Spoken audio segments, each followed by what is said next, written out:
नमस्कार दोस्तों, क्या हालचाल। आज हम लोग सीखेंगे जो 11th का एमसीक्यू है, जो 11th का एग्ज़ाम आने वाला है, उसमें जो इम्पोर्टेंट एमसीक्यू आपके लिए जो बहुत ज़्यादा इम्पोर्टेंट होगा, उसका एक सीरीज स्टार्ट करने वाला है, जिसमें से आपको लगभग 250 से 400 सवाल करवाए जाएगी। ठीक है, तो आपको कंटिन्यू पूरा सीरीज देखना है और इसमें मोस्ट इम्पॉर्टेंट वीवीआई सवाल डाला हुआ है, जिसमें से आपको मिसलेनियस टाइप का देखने को मिलेगा, जैसा हूबहू एग्जाम में पूछा जाएगा। तो आपको कंटिन्यू सारा सीरीज कंप्लीट करना है, ताकि आपका एग्जाम में परफॉर्मेंस अच्छा हो सके और आप ज़्यादा से ज़्यादा सवालों को टच कर सके। तो चलिए स्टार्ट करते हैं। तो फिजिक्स का जो है ये पहला सवाल हम लोग देखते हैं। देखिए, पहला सवाल क्या पूछा है कि कार्य का मात्रक क्या होता है। तो सबसे पहले हम लोग समझते हैं कार्य होता क्या है। देखिए, अगर दुनिया में कोई कार्य करना है तो क्या लगाना पड़ेगा? बल। ठीक है, अब जब हम किसी चीज पे बल लगाएंगे तो चीजें क्या होगा, एक स्थान से दूसरे स्थान तक चला जाएगा, तो बोल सकते हैं कि विस्थापित होगा। ठीक है, तो विस्थापन होगा। हाँ, तो जब हम लोग बल लगाएंगे और क्या हो जाए, विस्थापन हो जाए, तो इसी दोनों के प्रोडक्ट को क्या बोलते हैं? कार्य, डब्लू। तो कार्य का मात्रक क्या होता है? तो देखिए, बल का मात्रक हो जाएगा न्यूटन। ठीक है, और विस्थापन का मीटर तो न्यूटन मीटर होता है। अब इसी कार्य को ढूंढा था कौन? जूल नाम का साइंटिस्ट। तो उसको इज्जत देने के लिए क्या रखा गया? इसी न्यूटन मीटर को क्या बोला गया? जूल। तो आपका ऑप्शन देखिए कौन सा सही हो रहा है? Option number 1। ठीक है, इसके बाद देखिए दूसरा सवाल हमारा, प्रकाश वर्ष किसकी मात्रक है। अब प्रकाश वर्ष मतलब समझ देख के ये नहीं समझना है कि ये समय होगा। वर्ष मतलब समय हम लोग को लगता है। तो देखिए, दुनिया में हमारे पास जो चीजें काउंटिंग करने का जो सिस्टम है, उसमें क्या है? देखिए, इक्याई, दाही, सैकड़ा, हजार, 10,000, लाख, 10 लाख। तो शंख नील के बाद आपको पता है कि कैसे क्या बोलना है, तो आइडिया नहीं रहता है आदमी को। तो अब देखिए, इतना बड़ा बड़ा दूरी, जैसे हमको एक प्लानेट से दूसरे प्लानेट का अगर डिस्टेंस नापना है, तो हमको बड़ा बड़ा क्या बोलते हैं, हमको बड़ा बड़ा यूनिट का यूज करना पड़ेगा। अब ये बड़ा बड़ा यूनिट को बोल पाना उतना इजी है नहीं। तो इसी प्रॉब्लम को दूर करने के लिए एक अलग अलग यूनिट बनाया गया, जिसको इजी तरीके से क्या किया जा सके, काउंटिंग किया जा सके। तो एक प्रकाश वर्ष बनाया गया। ठीक है, तो देखिए, जैसे हमको दूरी मापना है तो मीटर से माप सकते हैं, इससे बड़ा मापना है तो किलोमीटर। उसके बाद मेगा, गीगा, टेरा, पेटा, इस तरीके से नाप सकते हैं। तो उससे बड़ा और नापना है तो कैसे नापेंगे हम लोग? प्रकाश वर्ष से। उससे और ज़्यादा बड़ा नापना है तो हम लोग नापेंगे पारसेक से। तो देखिए, ये सारा किसका यूनिट है? पारसेक। तो ये सारा यूनिट किसका है? दूरी का। तो याद रखना है कि प्रकाश वर्ष किसका मात्रक है? दूरी का। तो ऑप्शन ए हमारा क्या हो जाएगा? राइट। ठीक है, उसके बाद देखिए बल। बल का एसआई यूनिट क्या है? तो बल का फॉर्मूला याद रखना चाहिए। तो बल बराबर एफ बराबर एम ए होता है, द्रव्यमान इंटू एक्सेलरेशन या त्वरण। तो द्रव्यमान और त्वरण, तो द्रव्यमान का मात्रक केजी और त्वरण का मीटर पर सेकंड स्क्वायर। तो ये होता है बल का मात्रक। अब बल का एक्चुअल मात्रक ये है, लेकिन बल को ढूंढा कौन था? न्यूटन। तो न्यूटन को सम्मान देने के लिए इसका मात्रक को क्या लिखा जाता है? न्यूटन। तो इसका बल का मात्रक ऑप्शन नंबर बी हमारा सही हो जाएगा। अब उसके बाद देखिए, अब इसमें क्या करना है? सही के साथ सही को मैच करवाना है। तो देखिए, 4 नंबर में उच्च वेग, वेग को मापने के लिए मेक होता है। ठीक है, तरंगदैर्घ्य को मापने के लिए एंगस्ट्रॉम होता है, दाब को मापने के लिए पास्कल, क्योंकि दाब को ढूंढा कौन था? पास्कल। ऊर्जा का मात्रक होता है जूल। जैसे देखिए, कार्य का मात्रक जूल होता है, तो कार्य ही ऊर्जा है। ये सवाल आपको देखने को मिला होगा। कार्य ही क्या है? ऊर्जा। कैसे? अब ऊर्जा को ई से डिनोट करते हैं। ऊर्जा का फॉर्मूला क्या होता है? पावर इंटू टाइम, मतलब शक्ति इंटू समय। अब शक्ति का जो फॉर्मूला होता है वो होता है वर्क अपॉन टाइम। अब वर्क अपॉन टाइम जब हम लोग करेंगे, शक्ति का क्या होगा? पावर का हो जाएगा वर्क अपॉन टाइम। तो अब देखिए, अगर फॉर्मूला याद नहीं रहता तो कैसे याद रखना है कि हम मान लीजिए आपसे कोई काम करवाना चाहते हैं और आप अगर जल्दी कर दे रहे हो, तो हम बोलेंगे आपके पास शक्ति बहुत ज़्यादा है। तो टाइम अगर आप कम ले रहे हैं तो शक्ति ज़्यादा। तो इसका मतलब समय से रिलेटेड कोई चीज़ है, और समय से रिलेटेड क्या? काम। काम जब कीजिएगा तब ना शक्ति वर्ड का यूज होगा, कि आपके पास शक्ति ज़्यादा है, आपके पास शक्ति कम है। और जब हम देख रहे हैं कि आप टाइम कम लगा रहे हैं तो शक्ति ज़्यादा है, तो रिलेशन कैसा हो रहा है? एक कम हो रहा है तो दूसरा ज़्यादा। तो इससे हमको पता चल रहा है कि दोनों के बीच क्या रिलेशन होगा? डिवीजन का। और जब आप कब काम कीजिएगा तो आपके साथ क्या चलता रहेगा? टाइम चलता रहेगा। तो टाइम और कार्य के बीच का रिलेशन को दिखाना होता है। और रिलेशन ये एक कम हो रहा दूसरा ज़्यादा हो रहा है, इससे हमको पता चल रहा है कि दोनों डिवीजन में आएगा। ठीक है, तो इस प्रकार से याद रखना है कि शक्ति का फॉर्मूला कार्य बटे समय, और कार्य बटे कार्य को W, समय को T। अब कार्य को मापने के लिए क्या है, जूल, और समय को मापने के लिए सेकंड। तो जूल सेकंड भी शक्ति का हो सकता है। अच्छा, हम लोग ऊर्जा के बारे में बात कर रहे थे, ठीक है। तो अभी पावर के बारे में ये हो गया। अब E बराबर होता है P इंटू टी। क्या होता है, E बराबर P इंटू टी। देखिए E बराबर क्या होता है, P इंटू टी, और P बराबर अभी फॉर्मूला देखिए W बटे टी इंटू टी। तो टी अगर खत्म हो जाए तो क्या बचेगा, E बराबर W। तो इसीलिए बोला जाता है कार्य ही ऊर्जा है, मतलब कार्य ही ऊर्जा है। कार्य का अगर जूल होता है तो ऊर्जा का भी क्या हो जाएगा, जूल हो जाएगा, ठीक है। तो कार्य का मात्रक और ऊर्जा का अगर दोनों एक सेम क्वांटिटी है तो दोनों का मात्रक भी सेम होगा, तो इसलिए इसको जूल भी बोला जा सकता है। तो ऑप्शन 4 जूल हो जाएगा। तो इसमें देखिए 1 2 3 4 कौन सा ऑप्शन है, तो ऑप्शन नंबर 2 हमारा सही हो जाएगा, ठीक है। अब आगे चलते हैं, पांचवा सवाल देखते हैं। इसमें भी क्या करना है, आपको मैच करवाना है। तो देखिए दूरी का मात्रक क्या होता है, तो दूरी को नापने के लिए प्रकाश वर्ष है, ठीक है। पदार्थ की मात्रा को मोल से नापते हैं, ये सारा क्लास में तो आपको बता ही चुके हैं ट्रिक्स के साथ। तो आप क्लास में तो अच्छी तरीके से सीख ही चुके हैं, तो यहाँ उतना चर्चा करने का अब जरूरत नहीं है। आपको दूरी के बारे में तो बताएं कि दूरी का मिडिल मात्रक हो गया प्रकाश वर्ष, और बहुत ज़्यादा दूरी होगा तो उसको पारस्यक लास्ट मात्रक। इसके बाद हम लोग दूरी को नापने के लिए हमारे पास कोई सामान नहीं है। तो दूरी का हमारा मात्रक क्या हो जाएगा, दूरी का मात्रक हो जाएगा हमारा प्रकाश वर्ष। पदार्थ की मात्रा का मोल। विद्युत आवेश, आवेश का फॉर्मूला हम लोग जब 12th स्टार्ट करते हैं तो बार बार आवेश आवेश चिल्लाते हैं, तो आवेश के लिए दो फॉर्मूला बताते हैं, Q बराबर NE, Q बराबर IT। तो इसका मात्रक भी तो आपको सिखाए हैं। तो इसका मात्रक क्या सिखाए कि कूलम, ठीक है। अब ये रनिंग कंडीशन में जब आवेश रहेगा तब ये फॉर्मूला काम आएगा, और जब आवेश स्थिर अवस्था में रहे तो ये वाला फॉर्मूला काम आएगा। तो और आवेश को ढूंढने में मतलब आवेश से आवेश क्या लगा सकता है, बल लगा सकता है। इस बल को ढूंढा था कौन, कूलम। तो इसी को सम्मान देने के लिए इसका मात्रक रखा गया कूलम। तो आवेश का मात्रक क्या हो जाएगा, कूलम।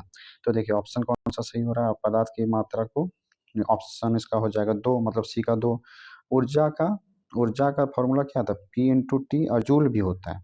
दोनों फॉर्मूला दोनों मात्रक याद रखना। तो पावर को मापते हैं किस में, पावर का वाट होता है, शक्ति का वाट। जैसे हम लोग बिजली का कोई बल्ब खरीदेंगे तो वहाँ पे क्या बोलेंगे, अरे इतना पावर का बल्ब दो, तो वाट वाट में मांगेंगे ना, 100 वाट का दीजिए, 200 वाट का दीजिए। उसके बाद समय को किस में नापेंगे, समय को नापते हैं आवर में। तो सेकंड में भी नापते हैं आवर में, तो वाट आवर हो ऑप्शन यहाँ पे सही दिखता हुआ नजर आ रहा है, ठीक है। तो ऑप्शन हमारा क्या हो जाएगा इसमें, तो एक का हो गया 3, तो 3, 2 का हो गया 1, 3 1 ऑप्शन ए नंबर में। तो ए नंबर को क्लिक कर देना है, ठीक है। चलिए, तो ऑप्शन ए सही हो जाएगा। उसके बाद देखिए नीचे त्वरण। अब देखिए त्वरण जो है क्या है, त्वरण को हिंदी में एक्सेलरेशन बोलते हैं। एक्सेलरेशन, अब एक्सेलरेशन मतलब बाइक वाला जो एक्सेलेटर होता है उसी से एक्सेलरेशन आता है। तो बाइक के एक्सेलेटर से क्या होता है, दूरी हम क्या कर सकते हैं, स्पीड को कम ज़्यादा कर सकते हैं। स्पीड का ही दूसरा नाम वेग है, जब दिशा आ जाए, मतलब अगर स्पीड में डायरेक्शन जुड़ जाता है तो वेग होता है। तो जो वेग में परिवर्तन बटे, अब वेग में जब परिवर्तन होगा तो समय लगेगा ना, एक्सेलेटर घुमाएंगे तो क्या तुरंत अ, कुछ ही तो समय लगेगा स्पीड को बढ़ाने घटाने में। मान लो 40 का स्पीड समझा रहे हैं, 60 का स्पीड कराना, वेग को परिवर्तन करना है, तो उसमें क्या होगा, समय में भी परिवर्तन होगा, ठीक है। तो वेग में परिवर्तन और समय में परिवर्तन के अनुपात को क्या बोलते हैं, त्वरण। तो वेग में परिवर्तन का देखिए, तो वेग में जो परिवर्तन, तो वेग का मात्रक क्या होता है, मीटर, और समय में परिवर्तन है तो समय में परिवर्तन का मात्रक क्या हो जाएगा, सेकेंड। तो देखिए वेग में परिवर्तन, तो वेग का होता है मीटर पर सेकंड, और समय में परिवर्तन होगा, चलिए काटते हैं इसको पहले। देखिए वेग वेग में परिवर्तन बटे समय में परिवर्तन, तो वेग का मात्रक क्या होता है, मीटर पर सेकंड, और समय का सेकंड। तो ऑप्शन हो जाता है मीटर पर सेकंड स्क्वायर। तो अभी देखिए त्वरण पूछा है, तो त्वरण का क्या हो जाएगा, मीटर प्रति सेकंड स्क्वायर। तो ऑप्शन 4। बल को ढूंढना कौन था, न्यूटन, तो इसलिए बल का मात्रक न्यूटन। 3, तो 4 फिर 3, उसके बाद कार्य, कार्य का क्या होता है, जूल। अब देखिए कार्य का क्या होगा, तो कार्य का होता है, फॉर्मूला बता ही चुके हैं, W बराबर बल इंटू विस्थापन। तो बल का न्यूटन और इसका विस्थापन, और कार्य को ढूंढा था जूल। तो दो मात्रक याद रखना, एक जूल और दूसरा कि बल का न्यूटन और मीटर। फिर न्यूटन को भी तोड़ के एक तीसरा मात्रक निकाला जा सकता है। तो न्यूटन का आपको याद रहना चाहिए, बल का मात्रक क्या होता है। ये तो न्यूटन को समान देने के लिए बल का मात्रक केजी मीटर पर सेकंड स्क्वायर होता है। तो इस फॉर्म में भी फॉर्मूला को लिखा जा सकता है, मीटर पर सेकंड स्क्वायर इंटू मीटर, तो मीटर स्क्वायर हो जाएगा। तो ये एक मात्रक, दूसरा मात्रक जूल, ठीक है, तीसरा मात्रक न्यूटन मीटर। तो कार्य का 3 गो मात्रक हो गया। तो यहाँ पे देखिए कौन सा दिया है, तो यहाँ पे दिया है जूल, तो ऑप्शन ए, ठीक है। तो पहला ए, ए का हो गया 4, बी का हो गया हमारा 3, तो 4 3 ऑप्शन किस में आ रहा है, देखिए डी में। तो बस डी को क्लिक कर देना। अगर आगे देखना तो भी अच्छा, नहीं देखना तो यहाँ तक करने से भी काम चल जाएगा। अब देखिए 7 नंबर का सवाल क्या है, निम्नलिखित में से समय का मात्रक नहीं है। तो देखिए समय को मापने के लिए हम लोग टाइम को मापना है, तो टाइम को मापने के लिए ईयर का यूज तो करते हैं, तो अधिवर्ष, चंद्रमा, चंद्रमा मतलब 15 दिन अंधेरा, 15 दिन उजाला, तो चंद्रमा में इसको काउंटिंग कर सकते हैं, तो इस समय माप सकते हैं इससे। लेकिन प्रकाश वर्ष दूरी का मात्रक है, तो ऑप्शन सी हमारा क्या हो जाएगा, इसमें सही हो जाएगा। 7 का ऑप्शन क्या होगा, सी। 8 का देखिए पार्सेक किसका इकाई, तो अभी आपको पहले स्टार्टिंग में बताएं, तो पार्सेक नापने का दूरी का सबसे बड़ा इकाई क्या है, पार्सेक, तो दूरी नापने का 8 का हो जाएगा ए। अब देखिए 9 में क्या है, अब 9 में पूछा है कि निम्नलिखित में से कौन सा सुमेलित नहीं है, मतलब सही नहीं है। डेसिबल, डेसिबल से डीबी, डीबी बोलते हैं। देखिए जब भी आप मोबाइल खरीदिएगा और मोबाइल में साउंड को सेट कीजिएगा तो आपको डीबी लिखा हुआ आएगा, -10 dB, -5 dB। तो डीबी क्या है, ध्वनि को मापने का है, सही है। अश्व शक्ति, अश्व शक्ति देखिए क्या है, एचपी, एचपी से क्या नापते हैं हम लोग, तो एचपी से नापते हैं हम लोग शक्ति। जैसे मोटर खरीदना है तो एचपी में खरीदते हैं, 2 एचपी का मोटर, तो मोटर का शक्ति नापते हैं, तो ठीक है, शक्ति का इकाई है एचपी, अश्व शक्ति, सही भी सही है। समुद्री मील, समुद्री मील मतलब जब समुद्र में क्या चलेगा, नौका चलेगा, तो ये लोग दूरी मापने के लिए किसका यूज करता है, नौचालक की दूरी की इकाई है समुद्री मील, ठीक है। लेकिन सेल्सियस, सेल्सियस क्या है, उष्मा का इकाई नहीं है, उष्मा का इकाई जूल होता है, ठीक है। और सेल्सियस किसका है, ताप का। तो ताप और उष्मा में क्या अंतर होता है, इसका हम लोग डिस्कशन किए भी हैं क्लास में।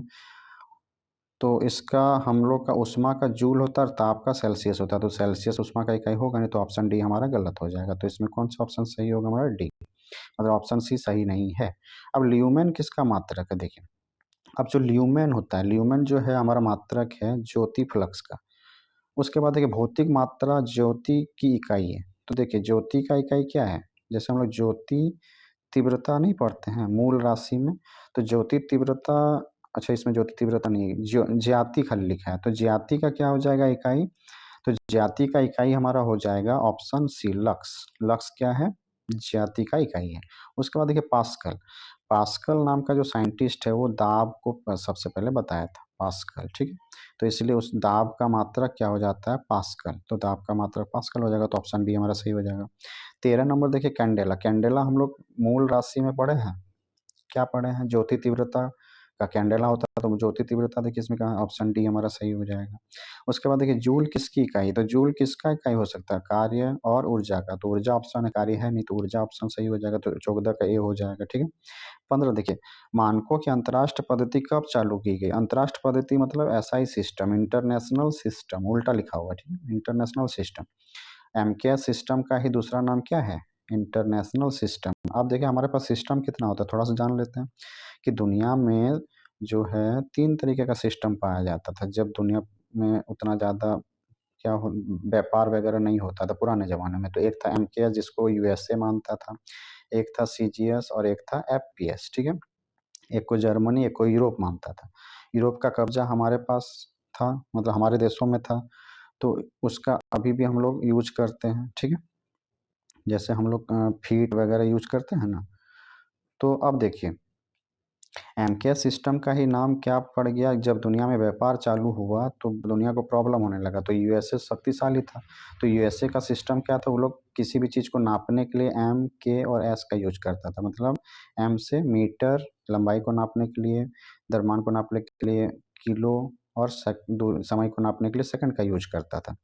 तो इस प्रकार से उसका दबदबा ज़्यादा था, तो एक मीटिंग बैठता है यूरोप में और फिर एमकेएस सिस्टम को पूरा दुनिया को मानने के लिए हस्ताक्षर करा लिया जाता, तो इसी को फिर इंटरनेशनल सिस्टम बोल दिया जाता, तो इसको उल्टा लिखा हुआ इंटरनेशनल सिस्टम। तो देखिए ये पद्धति कब लागू हुआ था, तो ये पद्धति हमारा लागू हुआ है 1971 में, ठीक है। तो 15 का ऑप्शन कौन सा सही हो जाएगा हमारा, ऑप्शन नंबर बी। चलिए आगे देखते हैं, हर्ट्ज क्या मापने की इकाई है, देखिए हर्ट्ज जो है इससे हम लोग क्या मापते हैं, फ्रीक्वेंसी मतलब आवृत्ति। आवृत्ति का इंग्लिश नाम क्या है, फ्रीक्वेंसी।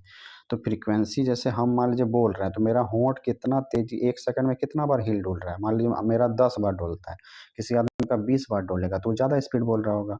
तो उसी इसको ऐसे ही समझना है कि 1 सेकंड में होंठ कितना बार ऊपर नीचे हो रहा है, मतलब कोई भी चीज़ 1 सेकंड में कितना बार रिपीट हो रहा है, ठीक है। अगर ज़्यादा रिपीट होगा तो उसका फ्रीक्वेंसी ज़्यादा होगा। जैसे देखिए दोनों डायग्राम, एक दो डायग्राम बनाते हैं। जैसे देखिए एक डायग्राम ऐसा है, ये यहाँ से यहाँ तक 5 सेकंड लगा रहा है, तो 5 सेकंड में 2 बार रिपीट हो रहा है। और एक दूसरा वेव है जो 5 सेकंड में 4 बार रिपीट हो रहा है, तो फ्रीक्वेंसी किसका ज़्यादा, इसका ज़्यादा होगा, ठीक है। तो आवृत्ति का आवृत्ति को मापने का जो इकाई है वो क्या है, हर्ट्ज। तो हर्ट्ज क्या है, तरंगों की आवृत्ति मापने की इकाई है, ठीक है।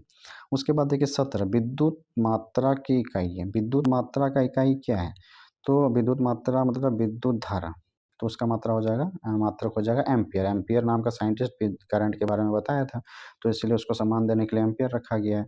तो एम्पियर क्या हो जाएगा हमारा, विद्युत को मापने का इकाई। तो इसमें 16 में ऑप्शन डी, 17 में हो जाएगा ए। 18 का देखते हैं, एसआई पद्धति में लेंस की इकाई क्या है। 12th में भी इसको लेंस वाला चैप्टर जब चलेगा तो पढ़ाएंगे। तो एसआई में क्या है, डायप्टर से लेंस को मापते हैं। तो इसीलिए हम लोग जब भी चश्मा खरीदने जाएंगे तो वहाँ पे +D लिखा हुआ रहता है, ठीक है। हमको पूछा जाता है कि कितना क्षमता का लेंस चाहिए, तो +D -D इस प्रकार से लिखा हुआ रहता है। तो याद रखना डी जो है वो डायप्टर बताता है। तो लेंस का जैसे हम लोग कोई सामान खरीदेंगे तो केजी में जाके दुकान में बोलना पड़ता है ना, तो उसी प्रकार से लेंस खरीदेंगे तो डायप्टर में बोलना पड़ेगा, ताकि उसको समझ में आए कि लेंस इतना क्षमता का हमको चाहिए, ठीक है। तो ऑप्शन हमारा हो जाएगा बी। उसके बाद देखिए डेसिबल। डेसिबल अभी चर्चा हुआ, डीबी। डीबी साउंड मापने के लिए करते हैं। तो डेसिबल देखिए किसका इकाई है, तो वातावरण में ध्वनि, ध्वनि वर्ड पकड़ना है खाली, ठीक है। तो ऑप्शन सी हमारा सही हो जाएगा 19 का। 20 का देखिए एम्पियर क्या नापने की इकाई है, तो एम्पियर से करंट का नापते हैं। जैसे आप मान लीजिए कोई एमसीबी खरीदने जाइएगा या स्विच किसी भी दुकान में, तो आपको पूछेगा कितना एम्पियर का देना है, 1 एम्पियर का, 6 एम्पियर का, 12 एम्पियर का। तो देखिए ये जो एम्पियर बोल रहा है तो उसका मतलब आपको पूछ रहा है कि आप जो मान लीजिए वायर भी खरीदिएगा या एमसीबी खरीदिएगा, तो आपका वायर से कितना करंट पास हो सकता है उसके बारे में वो जानकारी मांग रहा होता है आपसे। तो एम्पियर में इकाई बताना पड़ता है। जैसे हमको तेल खरीदना है तो लीटर में बोलना पड़ता है ना, तो इस प्रकार से तार खरीदना है या एमसीबी खरीदना है तो हमको किस में बोलना पड़ेगा, क्षमता उसका देखना होगा कि एम्पियर, एम्पियर क्षमता बताएगा कि कितना उसमें ताकत है उस तार से करंट को ले जाने का, ठीक है। तो एम्पियर हमारा क्या है, एम्पियर क्या नापने का है, करंट नापने का, ठीक है। उसके बाद देखिए यंग प्रत्यास्था गुणांक। यंग प्रत्यास्था गुणांक का हमारा क्या होगा ऑप्शन, तो ऑप्शन सी हमारा क्या हो जाता है, यंग प्रत्यास्था गुणांक का एसआई मात्रक क्या होगा, न्यूटन पर मीटर स्क्वायर, ठीक है। चलिए आगे चलते हैं। एक किसका हो जाएगा, सी। 22 का देखिए, निम्नलिखित युग्मों में से किन भौतिक राशि का समान विमीय सूत्र नहीं है। विमीय सूत्र समान नहीं है मतलब ऐसा भौतिक, देखिए जोड़ा जोड़ा दिया हुआ, जैसे कार्य ही ऊर्जा है, मतलब कार्य और ऊर्जा दोनों समान है तो इसका मात्रक भी समान होगा। उस प्रकार से बल और दाब, तो बल और दाब, कार्य ऊर्जा, आवेग संवेग, भार एवं बल। तो कार्य ऊर्जा, भार एवं बल, आवेग एवं संवेग, तीनों का जो है, तीनों एक ही जैसा क्वांटिटी है, तो तीनों का मात्रक भी सेम है। लेकिन बल और दाब का मात्रक सेम नहीं है, क्योंकि देखिए बल का फॉर्मूला होता है एम है, जबकि दाब का फॉर्मूला होता है F/A। तो कहाँ से सेम आएगा, यहाँ पे ए त्वरण है, यहाँ पे क्या है, ए हमारा एरिया है, क्षेत्रफल है। तो यहाँ न्यूटन पर मीटर स्क्वायर आता है और यहाँ पे केजी, द्रव्यमान का केजी, मीटर पर सेकंड स्क्वायर आता है। तो देखिए दोनों मात्रक सेम है क्या, तो इसलिए दोनों सेम क्वांटिटी नहीं है। अब देखिए का बल और भार एवं बल, तो बल बराबर एफ एम ए और डब्लू बराबर होता है एम जी। तो देखिए एम का केजी और ए का मीटर पर सेकंड स्क्वायर, ठीक है। उसी प्रकार से जी क्या है, जी जो है ग्रेविटेशनल एक्सेलरेशन, तो एम का केजी और ग्रेविटेशनल एक्सेलरेशन का भी वही होता है मीटर पर सेकंड स्क्वायर। तो देखिए दोनों का मात्रक सेम हुआ तो इसलिए सेम है। तो इस प्रकार से हमारे जो इसमें जो सेम नहीं है वो क्या है, बल एवं दाब। तो ऑप्शन ए हमारा 22 का क्या हो जाएगा, सही हो जाएगा। अब 23 नंबर देखिए क्या है कि एक खगोल इकाई संबंधित है। खगोल इकाई संबंधित है मतलब खगोलीय दूरी मापने के लिए एक ग्रह से दूसरा ग्रह को नापना है, डिस्टेंस कितना दूरी पे, जैसे धरती यहाँ पे है तो धरती से मान लीजिए कोई नया ग्रह ढूंढना है तो खगोल इकाई से रूप में मापना पड़ेगा। तो धरती और सूरज के बीच का जो दूरी है उस दूरी को बोलते हैं एक खगोल इकाई। तो कौन सा ऑप्शन सही हो रहा है देखिए, पृथ्वी सूर्य एवं पृथ्वी के बीच की दूरी को क्या बोलते हैं? एक खगोलीय इकाई। तो ऑप्शन ए हमारा क्या हो जाएगा? सही हो जाएगा। उसके बाद देखिए निम्नलिखित में से 24 कौन सी अविमीय राशि है? ऐसा कौन सा इसमें से ऑप्शन है जिसका बीमा नहीं होता है? तो देखिए बीमा किसका नहीं होता? तो विकृति जो है, हमारा जो ऑप्शन ए है, विकृति का कोई बीमा नहीं होता है। ठीक है, चलिए आगे चलते हैं। देखिए अब 25 नंबर सवाल देखिए क्या है हमारा। तो देखिए सवाल पूछा है कि निम्नलिखित में से कौन एक सदिश राशि नहीं है? देखिए सदिश और अदिश में आपको याद रखना है। नॉर्मल से एक ट्रिक्स देते हैं सदिश राशि में और अदिश में। देखिए सदिश राशि उसमें क्या होता है? सदिश राशि उसको बोलते हैं जिसमें क्या हो? मैग्नीट्यूड हो और डायरेक्शन हो। और जिसमें सिर्फ मैग्नीट्यूड हो लेकिन डायरेक्शन नहीं हो उसको अदिश बोलते हैं। जिसमें मैग्नीट्यूड और डायरेक्शन उसका सदिश बोलेंगे। अब याद कैसे रखना है कि कौन सा राशि सदिश है? तो इसको ये बहुत कॉम्प्लिकेटेड होता है, तो आपको ध्यान रखना है कि सदिश में क्या याद रखना है कि जिस राशि में क्या हो, ब आता है। मतलब अगर कोई राशि लिखा हुआ और उसमें ब आ रहा है तो वो हमेशा सदिश होगा। एक वो अपवाद याद रख लेना है कि अपवाद में क्या है कि जैसे देखिए अपवाद में आता है हमारा भार। तो भार में कोई ब नहीं है लेकिन फिर भी ये सदिश है। ठीक है, इतना याद रखना है। अब देखिए जिसमें ब आता है उसको सदिश बोलते हैं। कैसे? जैसे हमारा हो गया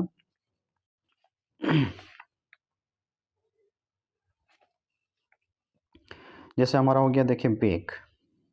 वेग हो गया, वेग में ब है तो ये सदिश हो जाएगा। जैसे हमारा जैसे हो गया बल, ब है तो व या ब रहे मतलब उससे क्या आपको समझना सदिश होगा। खाली भार जो है इसमें ब नहीं रहने के बावजूद भी ये सदिश है, इतना याद रखना है। उसके बाद अदिश को कैसे याद रखना है? जिसमें ब ना रहे वो अदिश हो जाएगा। ठीक है, लेकिन इसमें भी 4 गो अपवाद है। जैसे द्रव्यमान, द्रव्यमान में क्या आता है? ब आता है तो फिर भी ये अदिश है। तो ये थोड़ा सा ध्यान रखना अपवाद सब। उसमें एगो अपवाद था भार, इसमें द्रव्यमान। उसके बाद जैसे है विद्युत धारा, विद्युत धारा में भी ब है लेकिन फिर भी ये क्या है? हमारा अदिश है। ठीक है, तो इस प्रकार से अपवाद को आपको याद रखना है। इसका ट्रिक्स का वीडियो बना दिए, अगर नहीं देखे तो वो देख सकते हैं।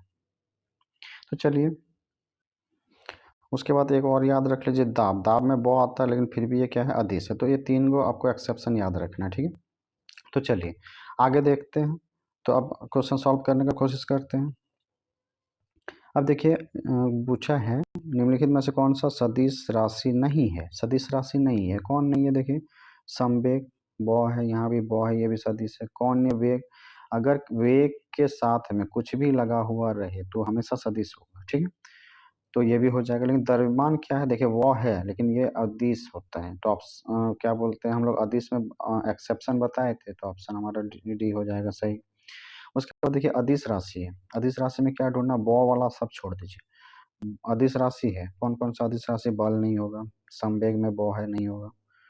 तो ऊर्जा क्या राशि? हमारा अदिश राशि है। ठीक है, ऊर्जा में ब नहीं है तो इसलिए वो अदिश राशि है।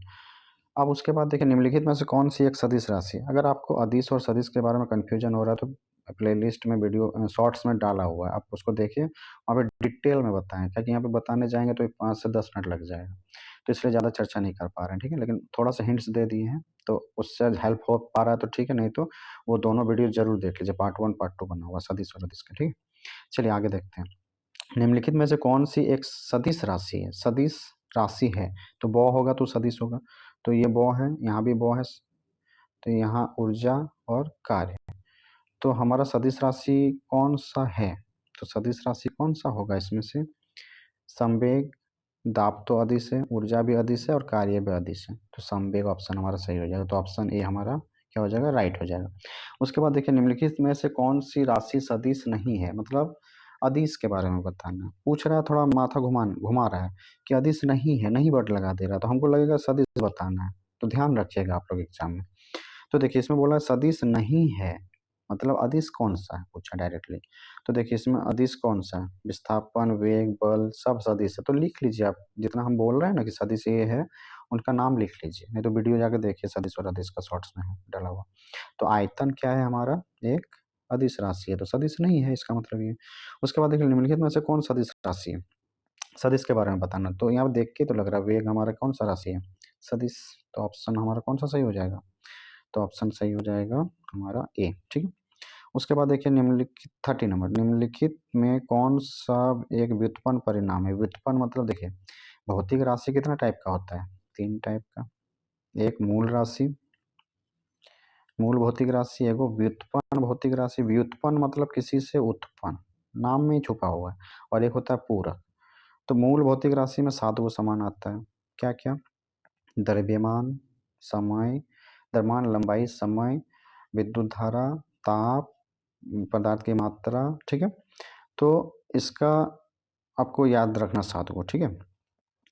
तो उसके बाद देखिए, तो ये सारा हो गया मूल राशि। और मूल राशि के मदद से व्युत्पन्न राशि उत्पन्न होता है। जैसे मान लो वेग बनाना है, तो वेग किसके मदद से उत्पन्न होगा? तो वेग का उत्पन्न कहाँ से होगा? लंबाई के मदद से, मतलब विस्थापन बटे समय। तो विस्थापन क्या है? लंबाई का मतलब लंबाई इसका जनक है। और समय ये मूल राशि ही है। तो मूल राशि के मदद से जो उत्पन्न होता है उसको व्युत्पन्न बोलते हैं। तो 7 राशि को छोड़ के बाकी जितना है सब व्युत्पन्न है। ठीक है। तो इसमें हमारा देखिए कौन सा नहीं होगा? व्युत्पन्न परिणाम नहीं है बोल रहा। तो मूल राशि के बारे में डायरेक्टली पूछ रहा है। तो द्रव्यमान मूल राशि होता है। तो ऑप्शन हमारा 30 का क्या हो जाएगा? तो 30 का ऑप्शन हो जाएगा हमारा बी। ठीक है। आगे चलते, त्वरण ज्ञात करने का सूत्र बताए। तो त्वरण का फॉर्मूला क्या होता है? वेग में परिवर्तन बटे समय में परिवर्तन। तो वेग में परिवर्तन बटे समय में परिवर्तन होता है v माइनस, चलो v1 v2 मान लेते हैं। वेग में परिवर्तन बटे t1 t2, समय में परिवर्तन है ना। आगे पीछे भी 1 2 को कर सकते हैं, कोई दिक्कत नहीं। परिवर्तन से मतलब है, देखिए जैसे मान लीजिए 4 माइनस 5 कीजिए, हमको परिवर्तन चाहिए, माइनस प्लस से मतलब नहीं है। 5 माइनस 4 कीजिए तो परिवर्तन आएगा ना 1। तो इस परिवर्तन से मतलब है, माइनस डायरेक्शन से मतलब नहीं है। माइनस प्लस डायरेक्शन बताता है। ठीक है। तो देखिए कौन सा ऑप्शन सही होने का लग रहा है? तो हमारा लग रहा है ए बराबर v minus you by T. अब देखिए v मतलब हो गया अंतिम वेग, u मतलब प्रारंभिक वेग। तो हम इसको u1 v1 या u1 u2 भी मान सकते हैं, कोई दिक्कत नहीं है। लेकिन अभी इसको स्पेसिफाई किया गया है तो इसको याद रखना कि प्रारंभिक वेग u है, अंतिम वेग v होता है। ठीक है।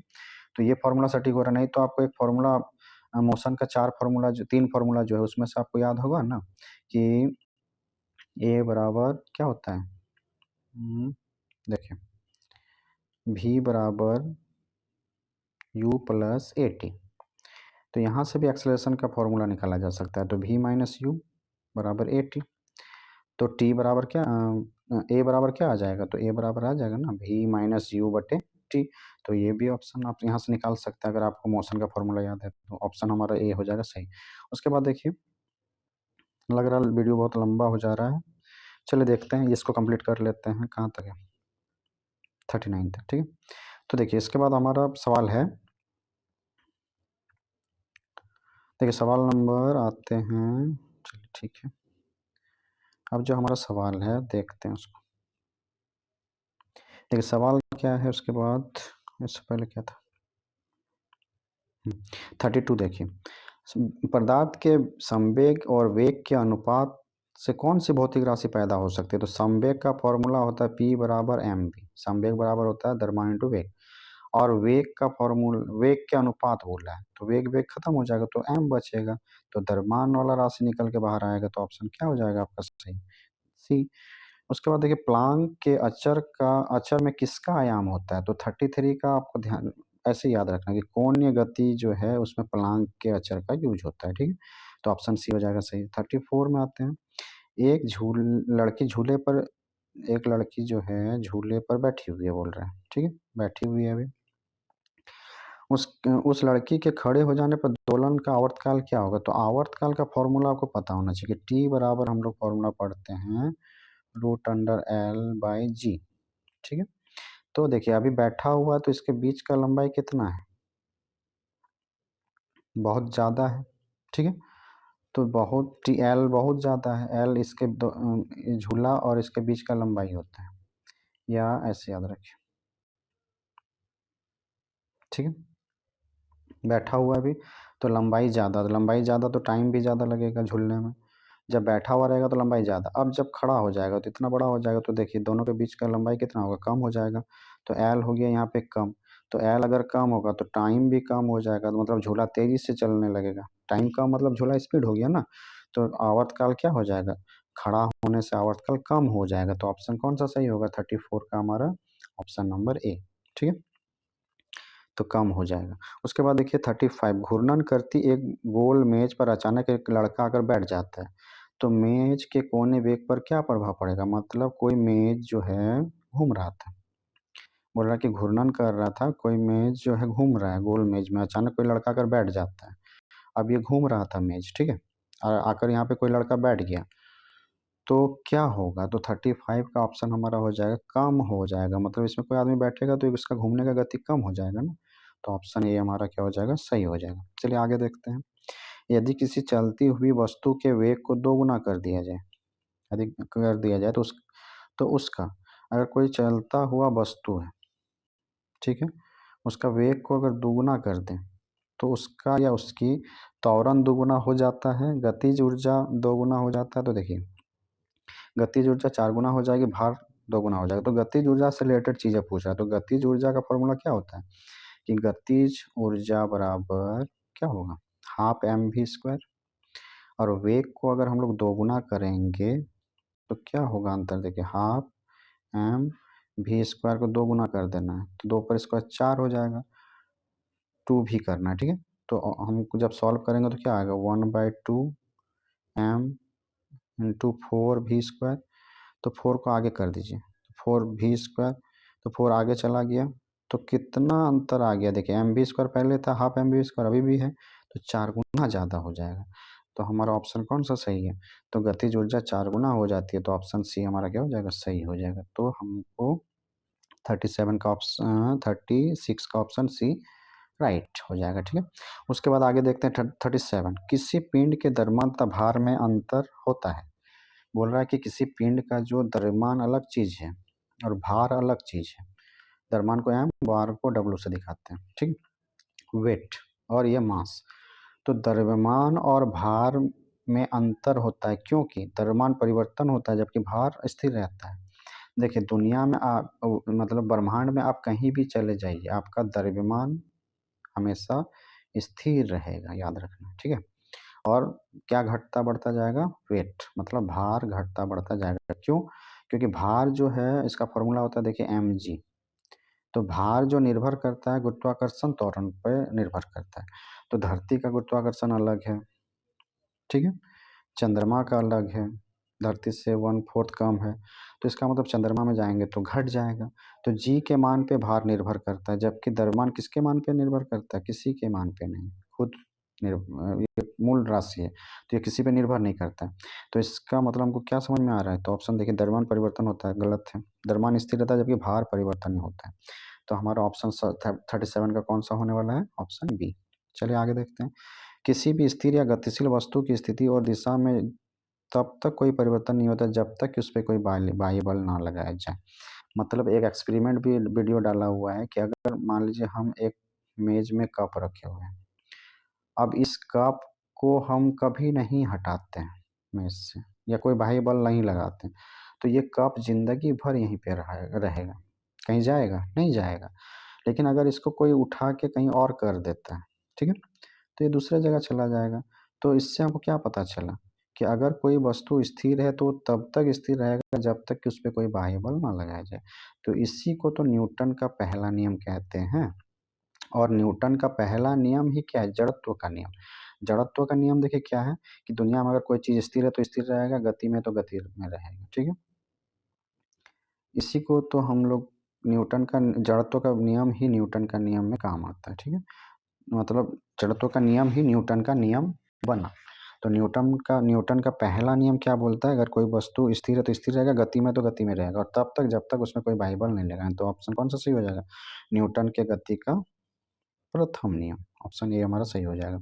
उसके बाद देखिए किसी असंतुलित बल द्वारा किसी पिंड में उत्पन्न त्वरण, बोल रहा है कि कोई असंतुलित बल लग रहा है तो पिंड में त्वरण कितना उत्पन्न होगा? तो बल बराबर एम ए हो रहा है, ठीक है। तो 39 का ऑप्शन हमारा देखिए क्या होगा। हम्म, पूछा किसी असंतुलित बल द्वारा किसी पिंड में उत्पन्न त्वरण, तो त्वरण से रिलेशन देखिए क्या है बल का।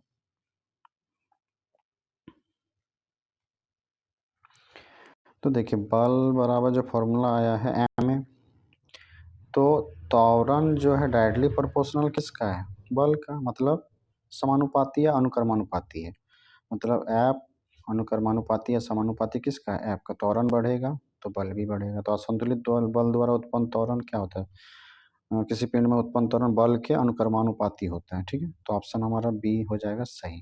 तो देखिए इस प्रकार से हम लोग अभी कितना 39 क्वेश्चन कर चुके हैं, देखते हैं कितना हो गया, 35। चलिए 51 तक कर देते हैं आज। अब देखिए आगे चालू है, चलिए देखते हैं, कंप्लीट करा ही देते हैं। अब देखिए ताकि आपका 50 सवाल एक वीडियो में बन जाए। अब देखिए न्यूटन के गति के तीसरे नियम के अनुसार से क्रिया तथा प्रतिक्रिया में संबंध बल। तो देखिए न्यूटन का तीसरा जो नियम दिया गया है, न्यूटन जो तीसरा नियम दिया था क्या बोला था कि अगर हम किसी को चांटा मारेंगे तो वो भी हमको चांटा मारेगा, तो प्रतिक्रिया करें, क्रिया करेंगे तो प्रतिक्रिया होगा। दीवार में एक गेंद फेंकेंगे तो जितना तेजी से गेंद को फेंकेंगे उतना तेजी से पीछे आएगा, तो यही तो न्यूटन का तीसरा नियम है कि प्रत्येक क्रिया के समान विपरीत प्रतिक्रिया होती है, ठीक है।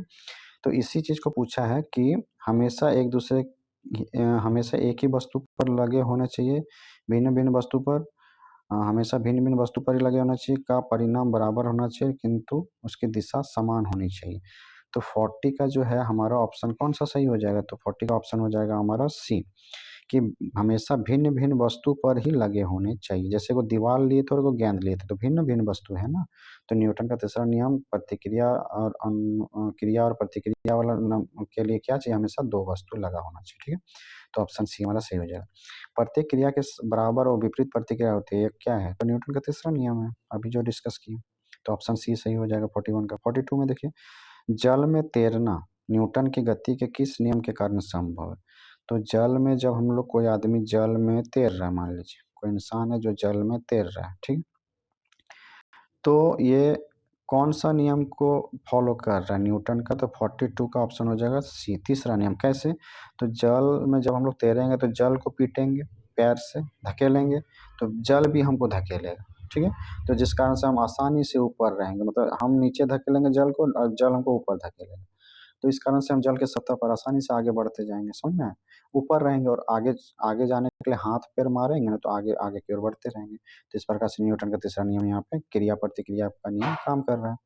उसके बाद देखिए जब पिंड कोई पिंड तब तक विरामावस्था में ही बना रहेगा जब तक उस पर कोई बाह्य बल नहीं कार्य करता, ये कथन किसका है। तो ये कथन सबसे पहले कौन दिया था, तो 43 का बहुत ही आसान सवाल, क्लास में कितना बार बता चुके हैं कि अगर कोई इस वस्तु, न्यूटन देखिए बहुत ही इम्पोर्टेंट साइंटिस्ट है, ये ना जाने किस किस क्षेत्र में ना जाने कितना इनका खोज है। तो न्यूटन का सबसे प्रसिद्ध नियम है ना तीन गो, न्यूटन का पहला दूसरा तीसरा, तीनों नियम को आपको बहुत बारीकी से याद रखना है क्योंकि इससे बहुत ज़्यादा सवाल आता है। तो न्यूटन का पहला नियम जो है यही है, विरामावस्था में है तो विराम में रहेगा, गति में तो गति में रहेगा, तो न्यूटन ऑप्शन हो जाएगा हमारा 43 का ए। 44 का देखिए बल की परिभाषा आती है न्यूटन के दूसरे नियम से बल का परिभाषा आता है, बराबर है हमें, ठीक। चलिए हो गया ऑप्शन बी, 44 का ऑप्शन बी। गति के पहले नियम बल की परिभाषा आती है।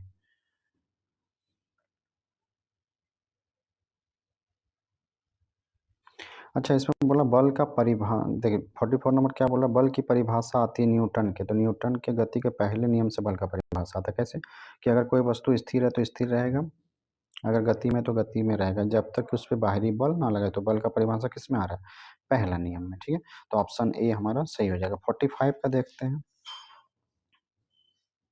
अब 45 में देखिए क्या पूछा है कि किसी पिंड के उस गुणधर्म को क्या कहते हैं जिससे वो सीधी रेखा में विराम या एक समान गति की स्थिति में किसी भी परिवर्तन का विरोध करती है। मतलब अगर ये क्या बोल रहा है, विरोध करती है, तो जड़त्व का नियम बोलता है इसको। जड़त्व का नियम क्या बोलता है, अगर कोई स्थिर है तो स्थिर रहेगा, उसको हम लोग अगर गति में लाने का कोशिश करेंगे तो गति में ना ही नहीं जाना चाहेगा। जैसे हम अगर बस में बैठे हुए हैं, ठीक है, तो हम जब ब्रेक मारता है तो हमारा बॉडी क्या होता है, आगे की ओर झुक जाता है, लेकिन हम जहाँ बैठे हुए हैं वो वहीं पे रहना चाहता है, तो विरोध कर रहा होता है, ठीक है। और हमारा आधा बॉडी आगे चला जाता है लेकिन आधा बॉडी वहीं पे रहना चाहता है, इसी विरोध का नाम है जड़त्व। तो इसका ऑप्शन हमारा हो जाएगा बी 45 का, ठीक है। 46 का न्यूटन के पहले नियम को कहते हैं, जड़त्व का नियम कहते हैं, ऑप्शन बी सही हो जाएगा। उसका 47 देखिए गाड़ी घिंचता हुआ घोड़ा किस बल के कारण आगे बढ़ता है, तो जब गाड़ी गाड़ी को घोड़ा घिंचता है तो पृथ्वी द्वारा घोड़े के पैरों पर आरोपित बल से। जैसे मान लीजिए कोई घोड़ा है, ठीक है, 4 पैर है इसका, तो पैर से धरती को धकेलेगा तो पीछे की ओर धकेलेगा, और जिस कारण से ये आगे की ओर चलता जाएगा। तो देखिए प्रतिक्रिया इधर या क्रिया इधर किया, प्रतिक्रिया इधर हुआ, तो क्रिया प्रतिक्रिया का नियम कौन सा है हमारा तो किस बल के कारण आगे बढ़ता है, तो ऑप्शन डी हमारा सही हो जाएगा। मतलब न्यूटन का तीसरा नियम यहाँ पे लग रहा है, ठीक है। चलती हुई बस पर अचानक ब्रेक लगती है तो उसमें बैठा यात्री आगे की ओर किस दिशा में गिरते हैं, जिसके कारण उसको समझाया जा सकता है। तो न्यूटन का पहला नियम से इसको समझाया जा सकता है। तो ऑप्शन हमारा 48 का बी हो गया। मतलब बस में जब कोई आदमी यात्री बैठा हुआ है, ठीक है, यात्री बैठा हुआ है, तो ब्रेक मारेगा तो ये आगे की ओर झुक जाता है।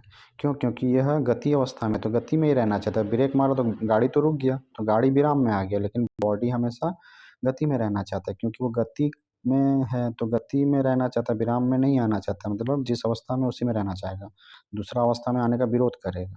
तो विरोध करेगा तो इसी घटना को तो न्यूटन का पहला नियम कहते हैं, जड़त्व का नियम कहते हैं। तो ऑप्शन बी हमारा सही हो जाएगा। रॉकेट किस सिद्धांत पर कार्य करता है? तो देखिए रॉकेट जो है वो किस सिद्धांत पर कार्य करता है, तो ऑप्शन 49 का हो जाएगा हमारा तृतीय नियम पर। देखिए रॉकेट क्या करता है, जब रॉकेट उड़ता है तो नीचे की ओर क्या आग फेंकता है, और जैसे जितना आग नीचे की ओर फेंकेगा उतना ये आगे जाएगा। तो ये पीछे क्रिया कर रहा है और प्रतिक्रिया आगे हो रहा है। तो न्यूटन का कौन सा नियम, क्रिया प्रतिक्रिया का नियम, तो तीसरा नियम को क्रिया प्रतिक्रिया बोलते हैं। तो ऑप्शन हो जाएगा हमारा ऑप्शन न्यूटन, ओ सॉरी, ऑप्शन कौन सा हमारा तीसरा नियम है, तो न्यूटन का तृतीय नियम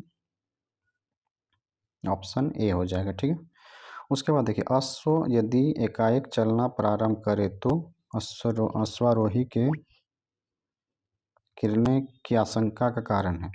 तो देखिए अश्व एकाएक अगर चलना प्रारंभ करे तो बॉडी क्या है, मान लीजिए घोड़ा है, ये घोड़ा है मान के चलिए, इसमें कोई आदमी बैठा हुआ है और एकाएक घोड़ा चलने लगे, तो ये अभी ये स्थिर अवस्था में था, मतलब विराम में था, ये भी विराम में है, ये गति में आ गया, तो ये तो विराम में रहना चाहेगा, क्योंकि दुनिया का हर वस्तु का गुण है कि अगर जिस अवस्था में उस अवस्था में रहना चाहेगा, दूसरी अवस्था में जाने का विरोध करता है। तो एकाएक चलना प्रारंभ रहेगा तो अश्वारोही के गिरने की आशंका कारण क्या है, तो आशंका का कारण है हमारा 50 का ऑप्शन हो जाएगा सी, विराम जड़त्व, मतलब जड़त्व का ही इसका रीजन है।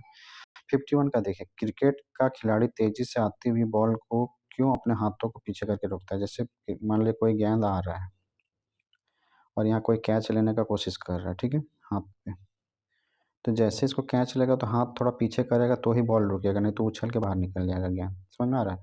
तो पीछे करने से गेंद रुक जाता है। तो ऐसा करके पकड़ता क्यों है, तो देखिए इसका हमारा ऑप्शन हो जाएगा बॉल विराम की स्थिति में आ सकती है, इसीलिए ऐसा करता है। तो आशा करते होंगे कि आपको वीडियो अच्छा लगा होगा, तो वीडियो को ज़्यादा से ज़्यादा दोस्तों में शेयर कीजिए ताकि सबका एग्जाम में एमसीक्यू आसानी से सॉल्व हो सके। तो इसके बाद हम लोग अभी 50 हो गया, तो हम लोग लगभग 5 से 6 वीडियो में 500 जितना हो सकता है उतना निपटाने का कोशिश करेंगे, ठीक है। तो अभी के लिए धन अभी के लिए धन्यवाद। चलिए आगे नेक्स्ट वीडियो में मिलते हैं। Thank you.